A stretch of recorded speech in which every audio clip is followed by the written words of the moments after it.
कि जंगल महल की गलियों से एक आवाज आया है, जंगल महल की गलियों से एक आवाज आया है, उठो नौजवानों फिर से इनकलाब आया।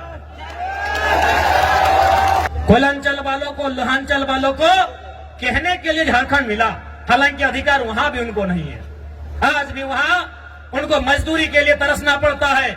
उनकी जमीनों में कोयला, उनकी जमीनों में अभ्रक, उनकी जमीनों में लोहा, उनकी जमीनों में लगभग 80 प्रकार के मिनरल्स पाए गए हैं, लेकिन आज उन्हें नौकरी के लिए तरसना पड़ता है। लेकिन हाँ,